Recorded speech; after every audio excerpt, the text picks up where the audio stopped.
Hello everyone, আসসালামু আলাইকুম। আপনারা সবাই কেমন আছেন? আলহামদুলিল্লাহ আমি ভালো আছি। আজকে আবারও চলে আসলাম আপনাদের জন্য নতুন আরেকটি ব্লগ নিয়ে। আর আজ আমাদের বারান্দার এই ছোট ছোট গাছগুলো, সবজিগুলোকে আপনাদেরকে দেখাবো। আমাদের বারান্দার এই ছোট ছোট টবে লাগানো গাছগুলোতে যে এত সুন্দর সবজি হবে আমরা ভাবতেও পারিনি। এই গাছগুলো আমার আম্মুর অনেক শখের গাছ। আমার আম্মু গাছ লাগাতে অনেক পছন্দ করে, আর বিশেষ করে সবজি গাছ তো তার আরও পছন্দ। কিন্তু যেহেতু আমাদের বারান্দাটা ছোট, তাই এখানে ভালোভাবে গাছও লাগানো হয় না। তবুও আমার আম্মু এই ছোট বারান্দার মধ্যেই কয়েকটা গাছ লাগিয়েছে। এখানে সবজি গাছের মধ্যে আছে হচ্ছে বেগুন গাছ ও পুঁইশাক গাছ। আর এত ছোট ছোট গাছেও যে সবজি ধরেছে এটা দেখে তো আমরা সবাই অনেক খুশি, আর তার চাইতেও বেশি খুশি হয়েছে আমার আম্মু। যাই হোক, এই পুঁইশাক গাছে তো বেশ ভালোই পুঁইশাক হয়েছে, আর আম্মু এখানে সুন্দরভাবে পুঁইশাকগুলোকে তুলে নিচ্ছে। আমি তো ভেবেছিলাম এটা পুরোটাই তুলে নেবে, তারপর না দেখি যে এটা তোলারও সুন্দর একটা প্রসেস আছে। আর আমার আম্মু এই গাছগুলোর অনেক যত্ন করে, প্রতিদিন সবজির খোসা পানির সাথে অ্যাড করে এখানে দিয়ে যায়, আর সময় মতো পানিও দেয়। তাই হয়তো এখানে এত সুন্দর সবজি হয়েছে। আমরা এই পর্যন্ত প্রায় 3বার এখান থেকে সবজি নিয়েছি। শুধু এই গাছটাতেই না, আমাদের আরেকটা টবেও অনেক সুন্দর পুঁইশাক হয়েছে, আর সেখান থেকেও আম্মু পুঁইশাক তুলে নিল। প্রায় 1 ঝুড়ি পুঁইশাক হয়েছে। এদিক থেকে আস্তে আস্তে কিছু অংশ তুলে নিচ্ছে, আর কিছু অংশ রেখে দিয়েছে, আবার সবজি হবে।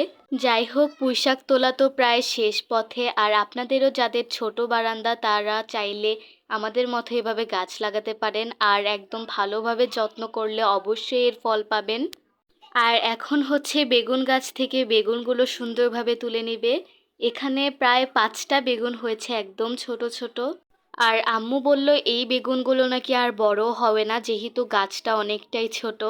এখানে আম্মু গাছটাকে সুন্দরভাবে রশি দিয়ে বেঁধে দিয়েছে যাতে বেগুনের ভারে গাছটা হেলে না যায়, কারণ গাছটা অনেকটাই পাতলা।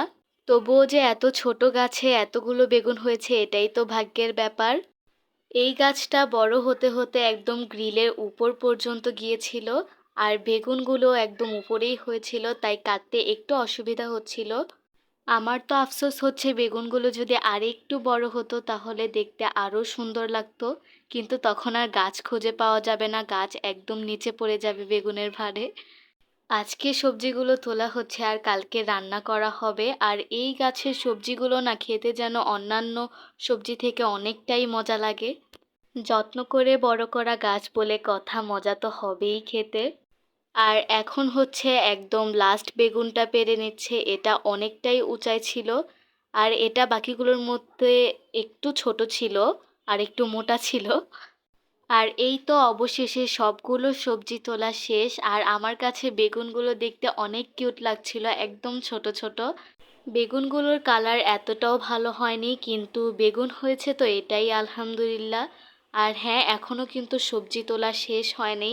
আমরা কিছুক্ষণ পরে ছাদে চলে যাব, কারণ আমার আম্মু ছাদেও গাছ লাগিয়েছে, আর সেটা আর কোনো গাছ না, পুঁইশাক গাছই। মানে পুঁইশাক সবজিটা তার অনেক পছন্দ এবং আমাদের বাসার সবারই অনেক পছন্দ, তাই পুঁইশাকই বেশি লাগানো হয়েছে। আর এখন হচ্ছে সবগুলো সবজি তুলে ফেলার পর গাছের ফাইনাল লুকটা আপনাদেরকে দেখিয়ে দিলাম।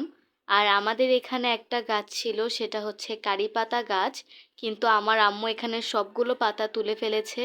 এখানে নাকি এক ধরনের কি পোকা হয়েছিল, এজন্য আম্মু সবগুলো পাতা তুলে ফেলেছে।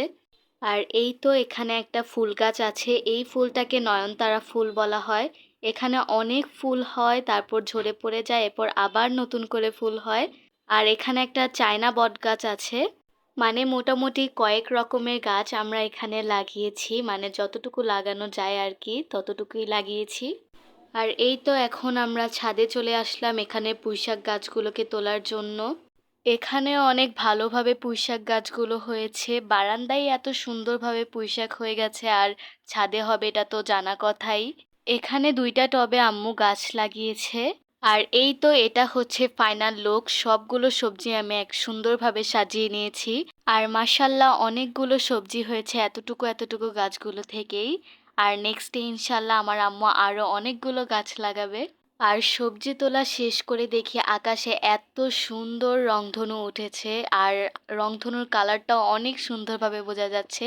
আর আজকের ভিডিওটা এই পর্যন্তই। আমার আজকের ভিডিও ভালো লেগে থাকলে অবশ্যই লাইক, কমেন্ট, শেয়ার এবং সাবস্ক্রাইব করতে ভুলবেন না। আজকের মতো আল্লাহ হাফিজ।